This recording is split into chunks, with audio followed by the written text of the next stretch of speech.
Hi everyone, my name is Oakenfull. It's fantastic to be here at the AVA Festival. The session is a deconstruction. The track that we're going to be looking at is this one, 2 months off, bringing the light in.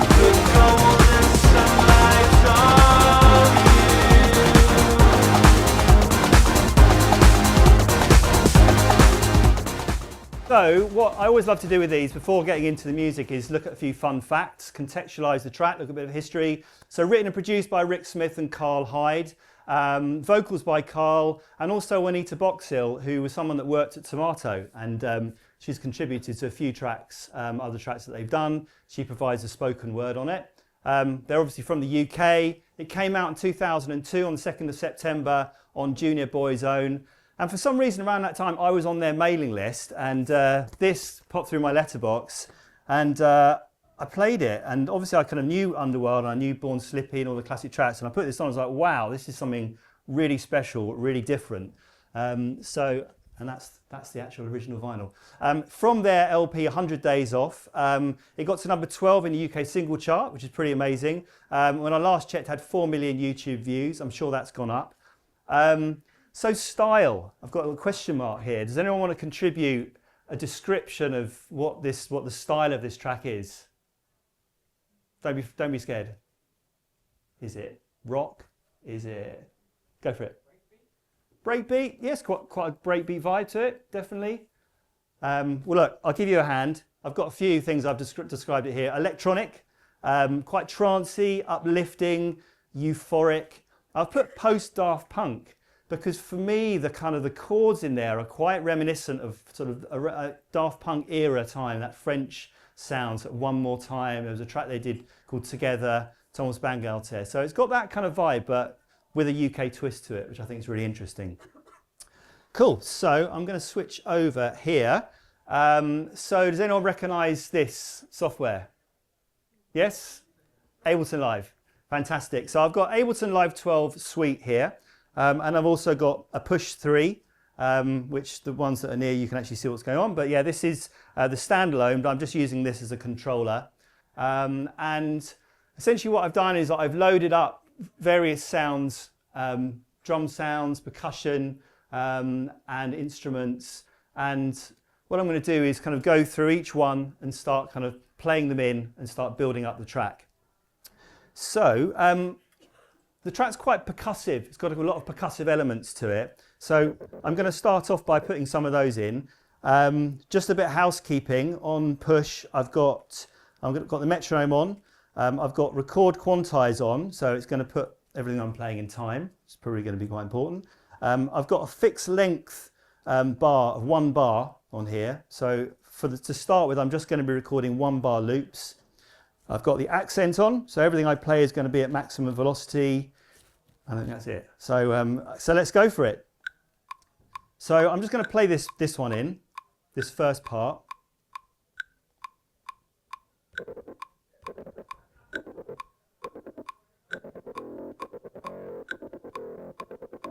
So quite kind of acid vibe to it. And let's just have a look to what I'm using for this. There's no kind of specific reason for using any of these. It's very much, when I was originally putting it together, I was just like, what can I go to quickly to get something? And I actually programmed this sound in. So this is quite a kind of metallic sound on this Tal Uno LX, one of my favorite soft synths. It's a version of the Juno 60, Roland Juno 60. So that's that part. So anyone that doesn't know Ableton, I'm working in session view here. There are 2 views, there's a range view and session view. This, essentially, I always like to think of it as a bit of a spreadsheet. You've got all these kind of cells or clips, and you can just record them in, and you can trigger them on the fly in any different combination. And then the horizontal lines here are called scenes, and you can actually trigger those horizontal scenes to trigger the clips that are in that scene. Okay, so the next sound we're going to put in is a kind of like a white noise sound, and that's also coming from the Tal. And I'm going to use, for this I'm going to use the melodic sequencer, because it's slightly hard to play in. So I'm just going to play this in, this sound first. Then I'm going to go up here.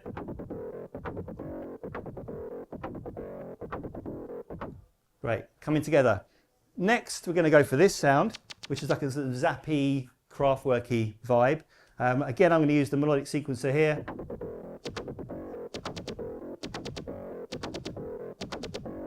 That's just a sample I've got in a drum rack. And then finally, we've got a bongo sound here.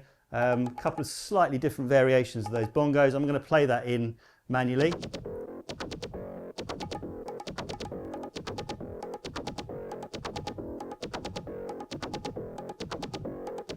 Great, and there's one more percussion sound which I'm going to use, and this is actually a loop which I'm just going to drag in, and let's listen to that.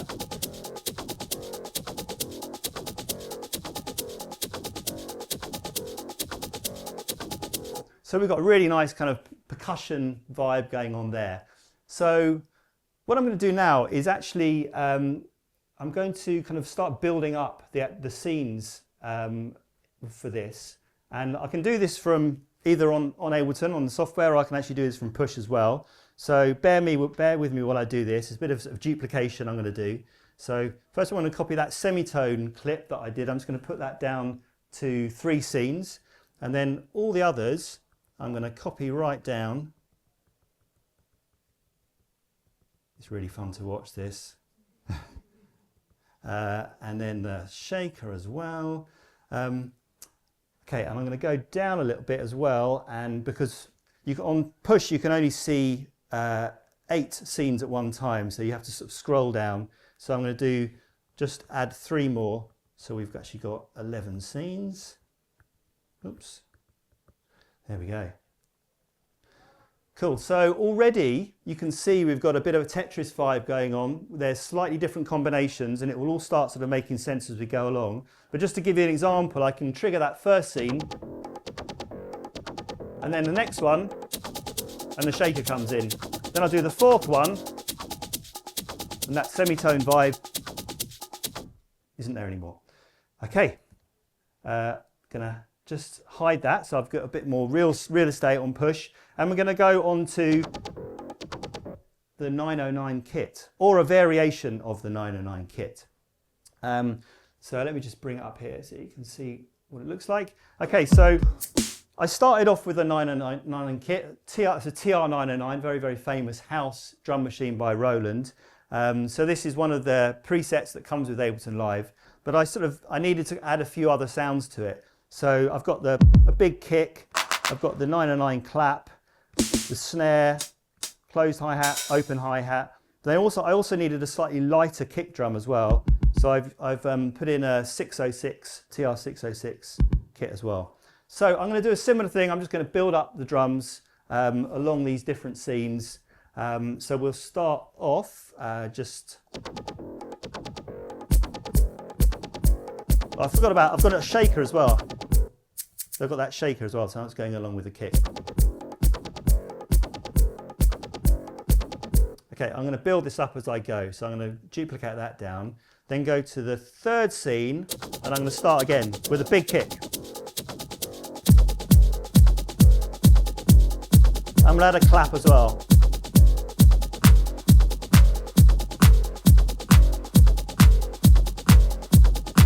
Okay, you all following so far? Good, we'll get into the music in a minute. So I'm going to duplicate that down and I'm going to add a bigger clap. This is a sample that I added.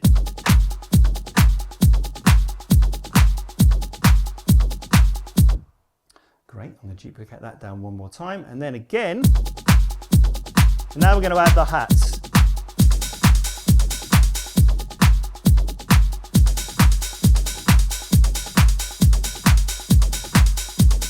So at the moment it's very straight. I've got the record quantize on and it's recording it to 16ths, so it's very, very straight. But on the original track it's got a bit of swing to it, a bit of groove. And one of the great features of Ableton Live now is we've got a function called Global Groove Amount. And you can actually just dial that in over all the clips. It's really handy. So I'll kind of increase it and you should be able to hear what it sounds like. I'll take it really extreme. Too much. I'm going to take it around 35%. And the great thing is that everything I record in is going to have that global groove amount applied to it, which is really handy. So one more variation on the drums now. I'm going to add some snare. So now I'm going to take the fixed length off and I'm going to double the loop to make an 8-bar loop. There we go. And I'm going to record in the snare over the top over 8 bars, and I'm going to vary it a little bit, do a few fills. Bear with me, I'm not a drummer, but it might work out. So let's go.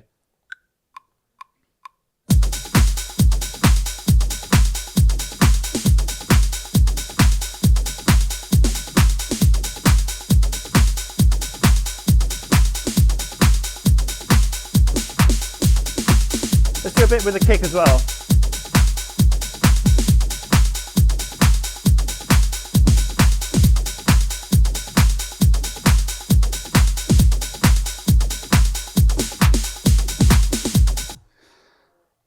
There we go. Oh, I am a drummer.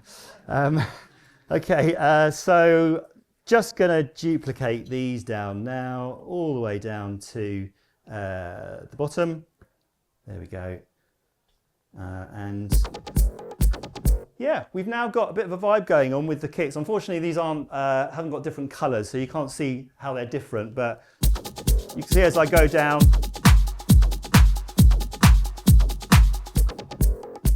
I can trigger them. Okay, so that's enough of the rhythm section. Now we're going to look at some of the musical elements. So the first one is actually very important. The church bells of Romford. So they mentioned about the fact that they lived in Romford. And I did a bit of digging on the internet to sort of find out, if there was any story around this. And there's a sound which is that sound, which apparently was influenced by Rick hearing the church bells of Romford, which apparently is a famous sound. But then there's another story as well, that it's actually a sample, and it's by the quite obscure track called Song for Owl by Don Airy. I'm not convinced, so let me know what you think. Let's have a little play of it now, see what you think.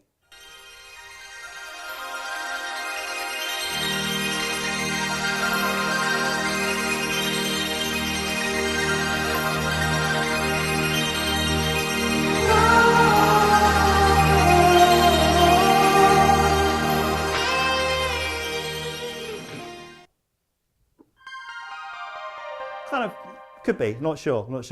But what I didn't sample it in the end. I actually built a rack in Ableton. This is a brilliant feature of Ableton Live. Allows you to have the series of different kind of devices. Could be audio, could be MIDI devices, and you can actually build up your own kind of unique device. And I've called this a church bell generator. Email me if you want it. You're welcome to it. So basically what it is that it creates a chord which goes into an arpeggiator, and then it ensures it's in the right scale. We'll talk about the key signature in a minute, because I'll put this in C minor, could be E flat major.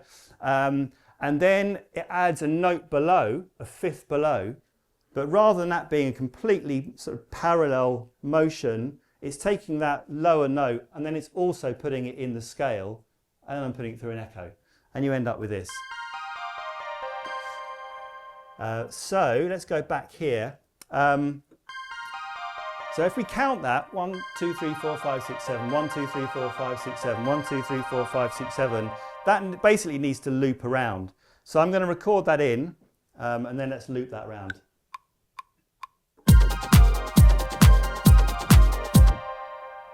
Cool. Okay, so I'm actually going to edit this here, and I'm going to just take that to put that loop, so it's going to 2.4 rather than full 2 bars, and let's just play that.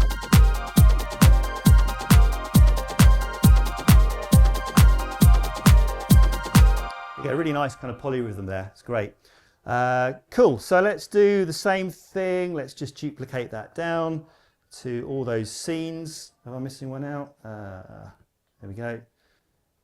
Great. So we've got the church bells of Romford covered. What are we looking at now? Okay, so this is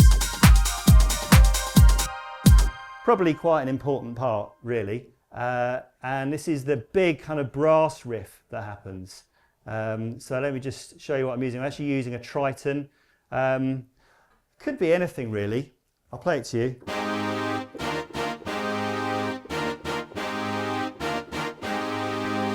I just wanted to use the Triton because I had it. Don't get that much opportunity. But I think this is a good opportunity to look at some music theory. So I normally talk about this like much earlier on in these presentations, but doing it now. So it's normally the first thing that I look for with these deconstructions is the key signature, because the key signature is going to dictate what notes are being played in the track. And we can then figure out the chords and we can define those chords as well. So I've figured out this as being an E flat major. Can be contentious sometimes. E flat major is the relative major of, were you listening? C minor, fantastic.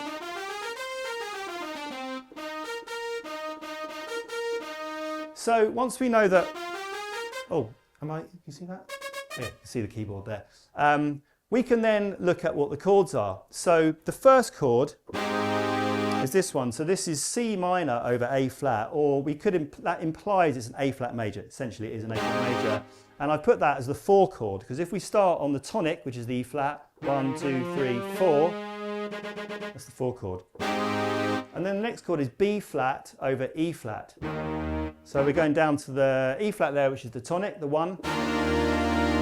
And even though we're missing out the third here, it's kind of implying like it's an E flat major 9. So it's quite majory, it's got quite a nice majory feel. But then we go to the next section where we've got C minor, that same chord there, over F. And then the B flat, again same chord, but over C this time. So this is the 2 chord, which is minor, it's lowercase, it's minor, and then the 6th chord as well. So this is really interesting. When I realised this, I was like, this is a feature, there's something in this, the fact that we're going from a major to a minor feel.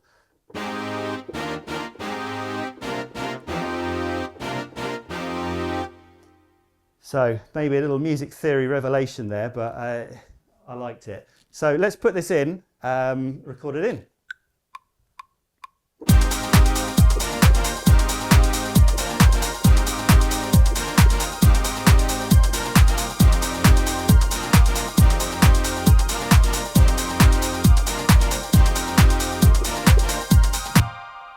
All right, we made it. Let's just lose that. Now I need to just kind of check this back to make sure that it's kind of quantized it. Okay, let's have a little listen. Let me just open this up a little bit so we can see it.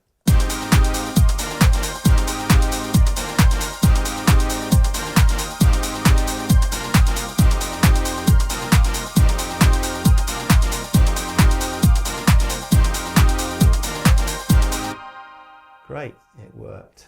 Amazing. So before I duplicate that down as well, I'm going to duplicate it up a scene. But for this one, I'm actually going to just make it into a 2-bar loop. So when it first comes in, it's just going to loop round on that first chord. But all the rest are going to go all the way down to the bottom, apart from this last one, where there's a kind of stab version of this. So it goes, ooh, it goes. So let's record that in.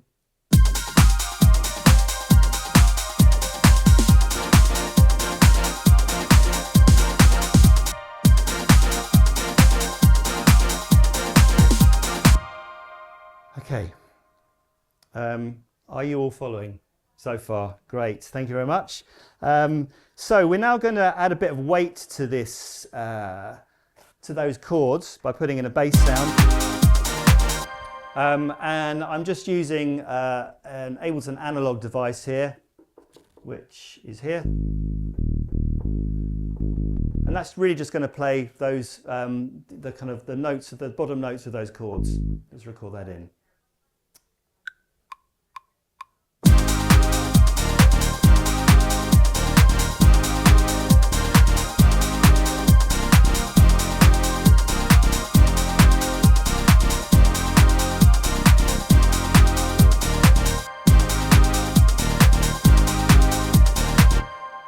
Great, so just duplicate those down there, and then just when we get to the stab section, just going to put in that bottom note.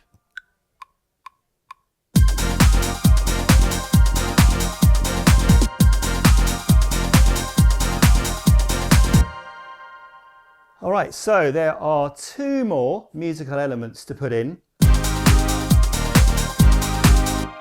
and the first one is this arpeggio. So this is, I'm basically using the arpeggiator here in Ableton Live. I've pitched it up a bit just so it's playing in the right place on the keyboard for me. And I'm using an analog device and some reverb, simple as that. And with the arpeggiator, rather than it just kind of being like a down motion or an up motion, I've got this, the setting is random other, so it's really just randomizing this arpeggio. So let's record that in. Let's maybe do like 4 bars of it to give it some real variation.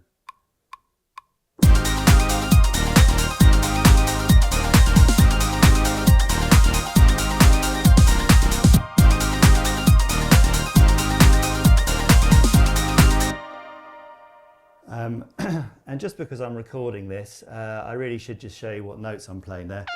So I'm playing an F, a B flat, an E flat, an F and a B flat. I'm not going to tell you what chord that is. Okay, so we've got one more sound now, and probably my favourite sound of the track is a cowbell. You can never have enough cowbell in a track, and it's quite a kind of percussion-led track, so I think it just needs to have a cowbell. So I'm going to record this in, and again, I'm going to utilise my drumming skills. So here we go.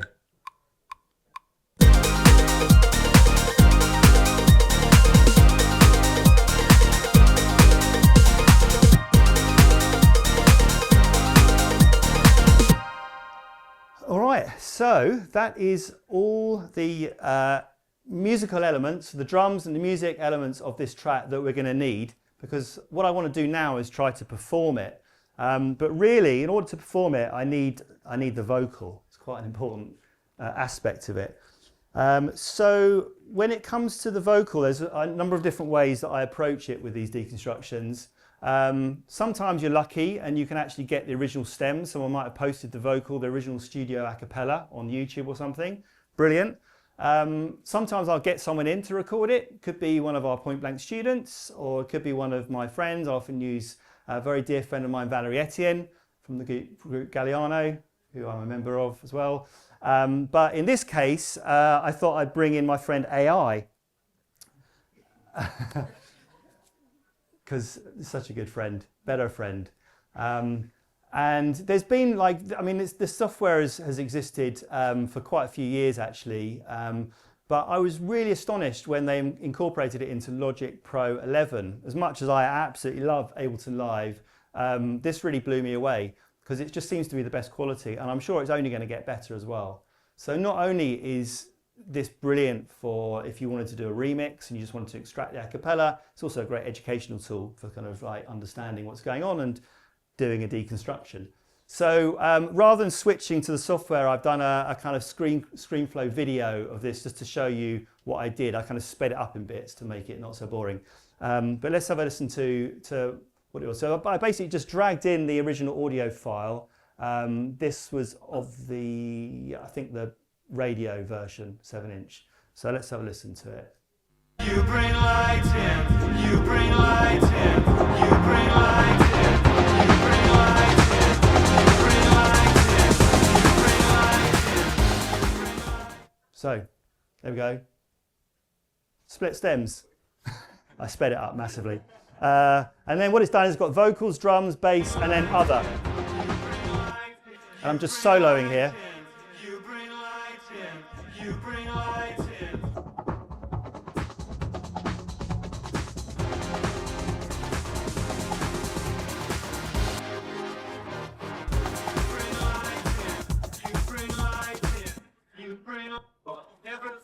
comes natural, and for you. His was covered in stuff like, Brandon is not a very nice guy. That's Juanita. So pretty amazing. I mean, obviously it's not perfect all the time, but it's pretty good. So I'm going to go back to live now, and this is a bit of a sort of one I prepared earlier scenario.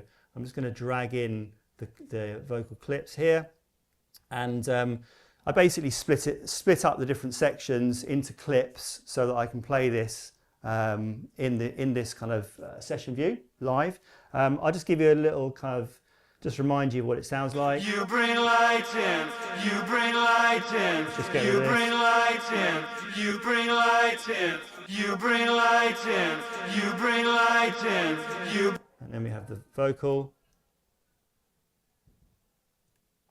There was a little drawing of a heart next to that. There we go. So what I'm going to do now is actually try to perform this track by kind of triggering the scenes, and also kind of just trying to sort of have fun with it as well, vary it a bit. So let's go. Feel free to turn it up if you want to, turn the lights down, up, whatever. Here we go. Dance even.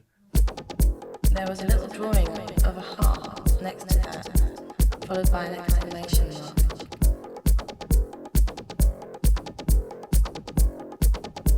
The back of his was covered in stuff like, Brandon is not a very nice guy, but Alex is so nice. And that had an exclamation thing too. It was just silly crap to hit the spot, and he let himself be drawn in.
There was a little drawing of a heart next to that, followed by an exclamation mark.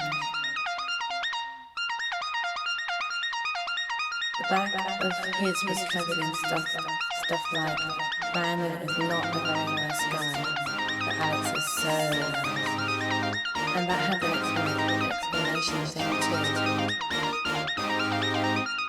It was just silly crap, the cat was fun, and he let himself be.